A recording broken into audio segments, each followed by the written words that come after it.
Shalom. First and foremost, I want to give all praise, glory, and honor to Yahweh, Ba'ashem Yahushai, Ba'ashem Akakwadash. I want to give double honors to the elders and apostles of Great Millstone who rule well. Peace and salutations to the hopeful elect. It's your brother Shamarnia here again. And I just want to go into a lesson talking about how the mirth of the land is gone.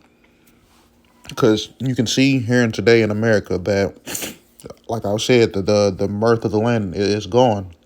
Because like back in the day, you had all these Americans blinded by celebrating these pagan holidays. But now, as you can see right now, people are stressed and depressed. Literally, I remember going back in my childhood, seeing during this time, Christmas lights and all that other unlawful shit, but now, America, everything is dead in America, and it's not going back to the way things were, because these prophecies that come from the scriptures that come to pass, and as we know, with the ruler that's who's ruling with America right now, America is collapsing. Babylon is collapsing, and this kingdom is about to be our kingdom is about to be established. Thus said the scriptures, and we know whenever there is an end of a kingdom coming, we know that Yahweh Shem Yahushai puts his prophets out there pushing his word and his truth. So the first precept I want to bring out is Jeremiah 28:8. And it reads, the prophets that have been before me and before thee of old prophesied both against many countries and against great kingdoms of war and of evil and of pestilence. And this is what the Lord is doing right now. We are at the end of Esau Edom's rulership, and we are out here prophesying and bringing this truth out, warning Jake before the destruction hits this place. So it's best for Jake to hearken unto the words of the prophets, because we can see plain as day that judgment is coming. Next precept I'm want to bring out, going back in the book of Jeremiah 10, and I'm going to start at 1. And it reads, hear ye the word which the Lord speaketh unto you, O house of Israel. Thus saith the Lord, learn not the ways of the heathen, and be not dismayed at the signs of heaven, for the heathen are dismayed at them. And here it's telling you, Jakes, that we are not supposed to follow the ways of this beast, his ways of life, his philosophy. But yet you do, because Jake is they're sottish. For example, there's multiple evidence and facts proven in history of the origins of Christmas, which we know it goes back to Saturnalia. But yet you still have Jake celebrating this shit and have every excuse to why they're doing it. And I'm just bring this piece up out. Might as well. For the customs of the people are vain. For one cutteth a tree out of the forest, the work of the hands of the workmen with an axe. Slakia. They deck it with silver and with gold. They fasten it with nails and with hammers that move it not. And again, like I was saying before, literally in the scriptures, just telling you not to celebrate what we know is Saturnalia, but you still got Jake making excuses to partaking in this pagan holiday. Either I'm doing it for the kids, or they what another fucking excuse that they try to say. It doesn't mean the same thing. Yes, it means the same thing. It's just a rebranded holiday that they tried to push. But again, like I said, Jake is Shadish. They don't want to hearken unto the words or the law, statutes, and commandments of Yahweh Shem Yahushua. And there's going to be a judgment for them disobeying Yahweh Shem Yahushua. So the next I'm bring out is Salakia, Isaiah. These damn ads. Isaiah 24. I'm going to start at verse 8. And it reads, the mirth of the Teveret ceased, and the noise of them that rejoices endeth. The joy of the harp cease. They shall not drink wine with a song. Strong drink shall be bitter to them that drinketh. The city of confusion, which going into that city of confusion is talking about America, Babylon the Great, because we know that Babel means confusion. So starting back at verse 10, the city of confusion is broken down. Every house is shut up, that no man may come in. Verse 11, there is a crying for wine in the streets. All the joy is darkened, and the mirth of the land is gone. So again, like when they're talking about crying for wine in the street, meaning that they're going to be looking for the answers for them from the prophets, because once this place collapses and all hell breaks loose, they're not going to know what the fuck to do. They're going to be looking at the man of the Lord trying to seek answers, but by then it's going to be too late. You see, they're not going to know what to do when Babylon the Great collapses, and we're in the midst. Well, we're already in the midst of Jacob's trouble. It just hasn't been amplified all the way. But once it get amplified, Jake that didn't want to hearken unto this truth, they're not going to know what to do. They're going to be looking like what they say, a deer in headlights.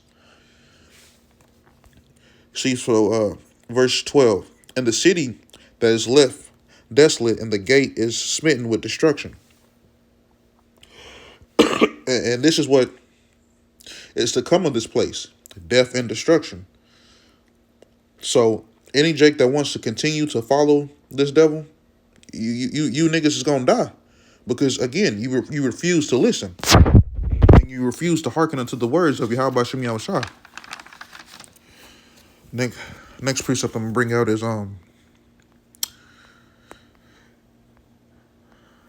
John 15, and I'm gonna start at 22. And it's a red letter of Yahushua speaking, and it reads, and if I had not come and spoken unto them, they had not had sin. So like they had not had sin. But now they have no cloak for their sin. So meaning that, if you going around as well, so if you didn't know that you were an Israelite, and that you had to stop all these unlawful actions, and you took part in like things like adultery, eating unlawful foods, you know, but it's like it because you had men of the Lord that been out here telling you, so you don't have a cloak for your sin, and the Lord is going to be justified in what he would do when he brings his judgment, because you have the men of the Lord out here prophesying, telling you to come back to Yahweh Shem Yahushua. So you see, you're not going to have an excuse in that day.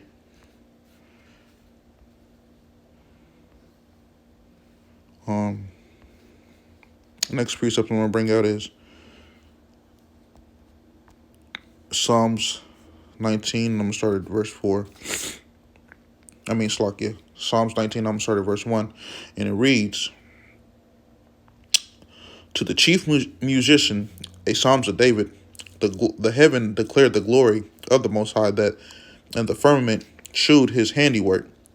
Day unto day utter speech, and night unto night showeth knowledge.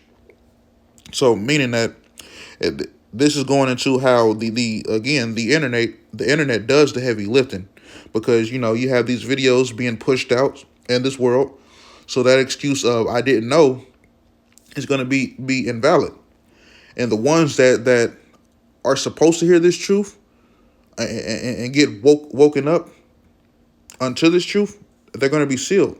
And again, those that don't get this truth, they're going to be placed for judgment. Verse 3: there is no speech nor language where their voice is not heard. So again, Yahweh Ba'Shem Yahushua has made a way for everyone to hear this truth via the prophets being on the highways and byways, or a video online.